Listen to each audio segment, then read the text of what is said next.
Welcome back. I'm Greg with the Ashcraft Firm, and I'm an estate planning attorney. And this is the third of a 5-part series about taxes at death. So if you stuck with us, then in the first week we talked about property tax. In the second week, or last week, we talked about income taxes. And this being the third week, we're going to talk about estate taxes. So when we're talking about estate taxes, pretend like you have a shopping cart. So you're in the shopping mall of life, and as you go through life, every time you purchase some kind of property, it goes into your shopping cart. And if you're a married couple, each one of you has your own shopping cart.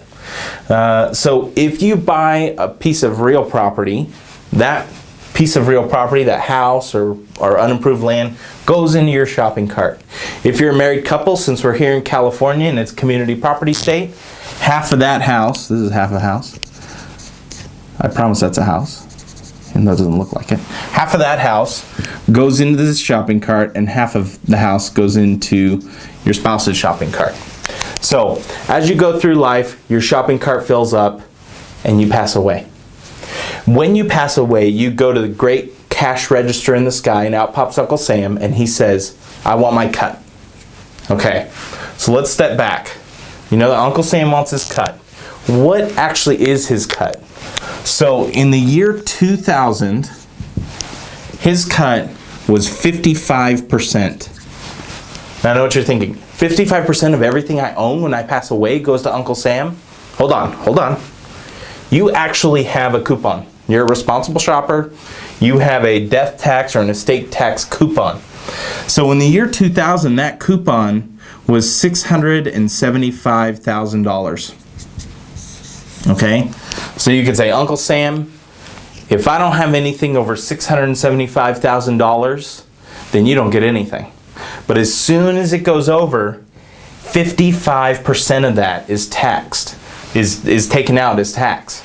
Now, you might think, like, I don't actually have that much in your estate, but you might.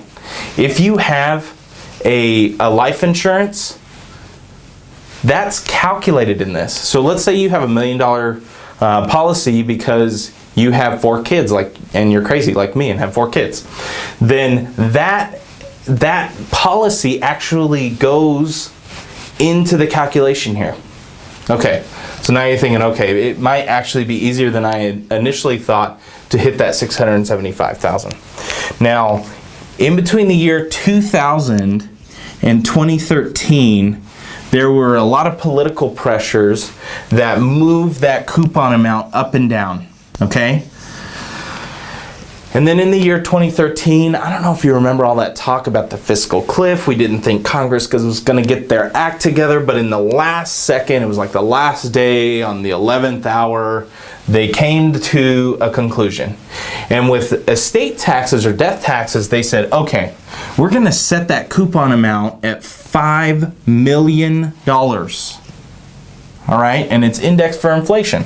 So it goes up little by little. So now most of us don't have to deal with planning for death taxes.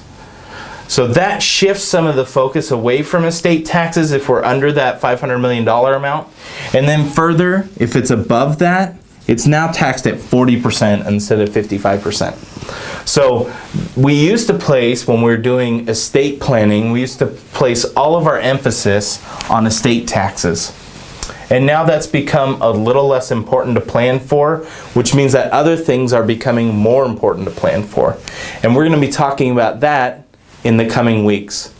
Thanks again for watching, and if you want to be notified about those next videos that are coming up, then just fill out your name and your email address, and then we'll notify you when those go live. Thanks again.